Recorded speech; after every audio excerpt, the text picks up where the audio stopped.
people. Okay, I guess I will make a Mario video, maybe a day in the life tomorrow, and record them playing with their Mario people. Tonight, though, we are going to read A Bad Case of Stripes.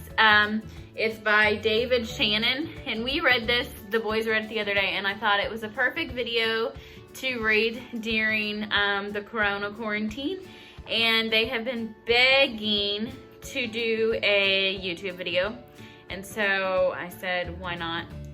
So anyway, this is us, the Spear 5. We're missing 2. Colt is down, laying down, getting ready for bed.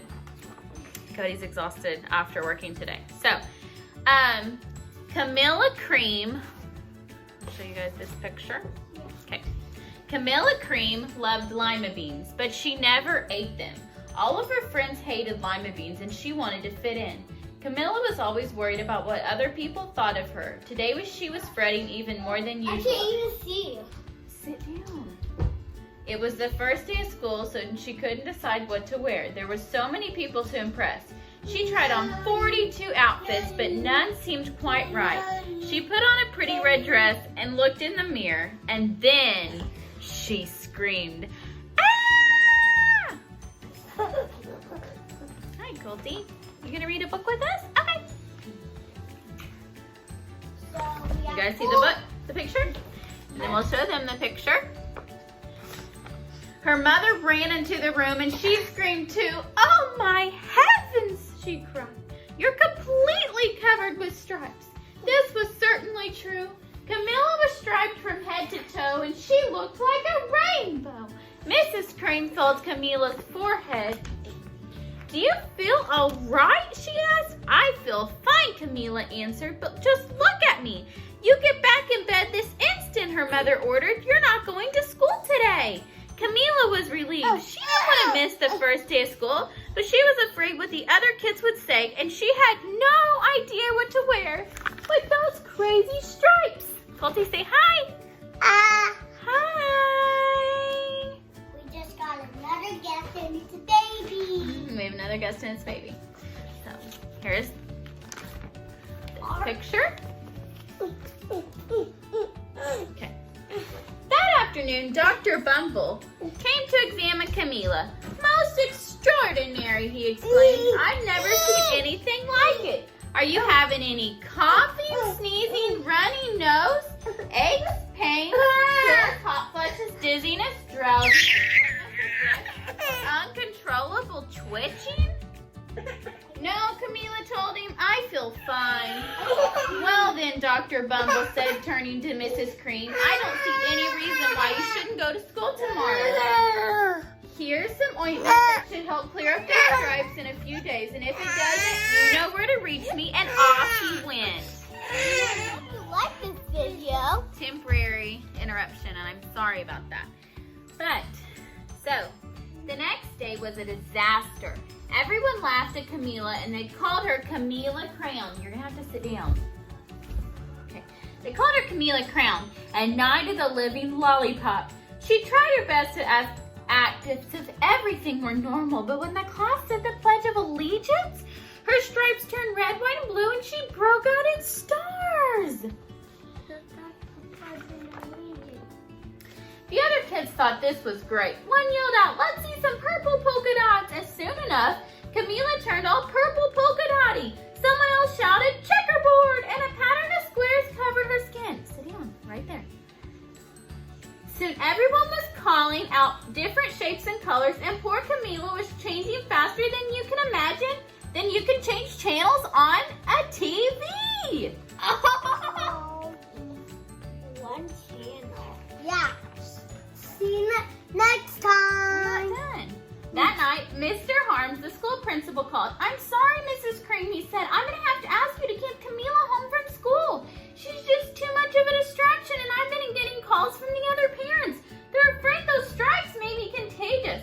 Camilla was so embarrassed. She couldn't believe that 2 days ago everyone liked her and now nobody wanted to be in the same room with her. Her father tried to make her feel better. "Is there anything I can get you, sweetheart?" he asked. "No, thank you," sighed Camilla. What she really wanted was a nice plate of lima beans, but she'd been laughed at enough for one day.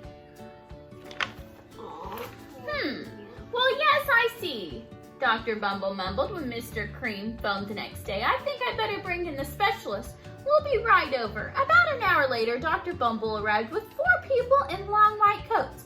He introduced them to the Creams. This is Dr. Grop, Dr. Sponge, Dr. Cricket, and Dr. Young. Then the specialist went to work on Camila.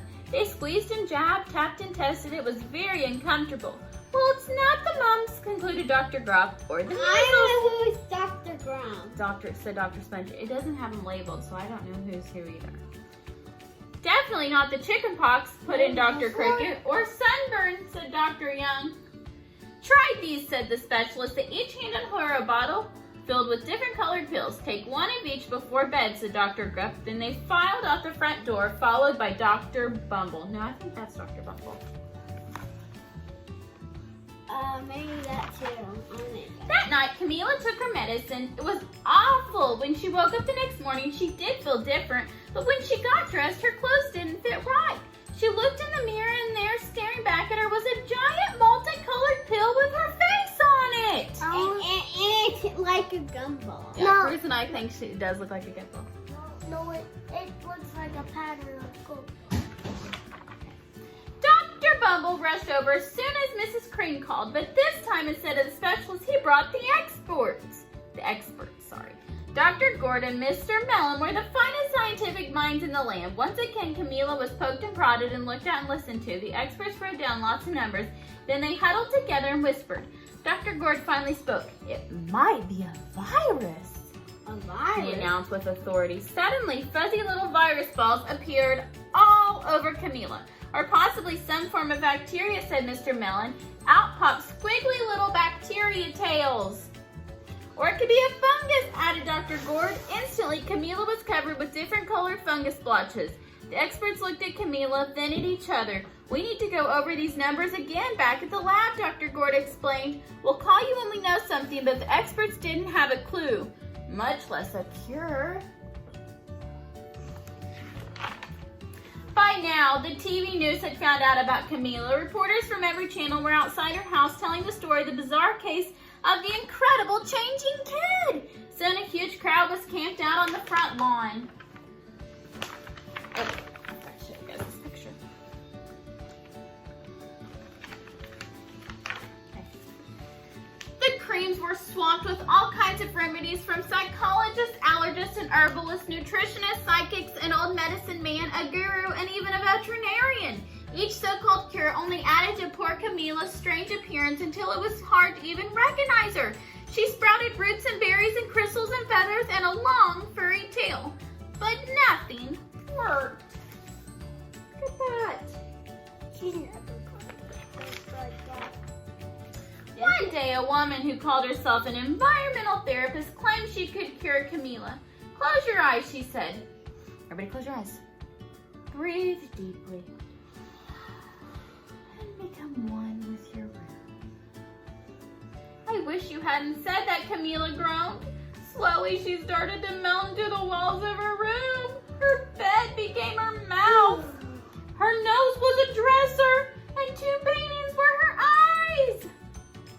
The therapist screamed and ran from the house. What are we gonna do? Cried Mrs. Cream. It just keeps getting worse and worse, and she began to sob.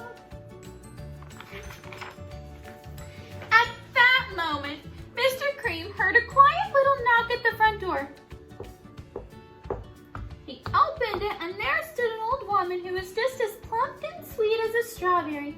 Excuse me, she said brightly, but I think I can help. She went into Camila's room and looked around. My goodness, she said with a shake of her head. What we have here is a bad case of stripes, one of the worst I've ever seen.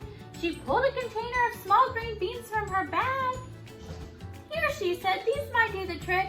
Are those magic beans? Asked Mrs. Cream. Oh my, no, replied the kind old woman. There's no such thing. These are just plain old lima beans. I'll bet you'd like some, wouldn't you? She asked Camila. Camila wanted a big heaping plate full of lima beans more than just about anything, but she was still afraid to admit it. Yuck! She said, no one likes lima beans, especially me. Oh dear, the old woman said sadly. I guess I was wrong about you. She put the beans back in her bag and started toward the door. Camila watched the old woman walk away. Those beans would taste so good, and being laughed at for eating them was nothing compared to what she'd been going through. She finally couldn't stand it. Where's Camellia? Wait! The girl, the little sick girl, she cried. The truth is, I really love lima beans. I thought so, the old woman said with a smile. She took a handful of beans and popped them into Camila's mouth. Mmm, said Camila. Suddenly, the branches, feathers, and squiggly tails began to disappear. Then the whole room swirled around. When it stopped, there stood Camila and everything was back to normal. I'm cured, she shouted. Yes, said the old woman. I knew the real you was in there somewhere. She patted Camila on the head and then she went outside and vanished into the crowd. Well, that was long. Afterward, Camila wasn't quite the same. Some of the kids at school said she was weird, but she didn't care a bit. She ate all the lima beans she wanted, and she never had even a touch of stripes again. So here's her eating lima beans, and this is the end of our book. And what is something we learned from the book, guys? The stripes were so bad. And she never, the woman, the lima beans touched all the stripes away. Yeah, it was like a cure. And remember that she doesn't have to be embarrassed by what she likes as long as she's just herself. Yeah. So, we thank you for watching with us, and we hope that you grab your PJs like we have and read this bedtime story with us. And bye. See you next time. If you want to see the Mario videos, just click on the red button. The subscribe for our channel. Bye.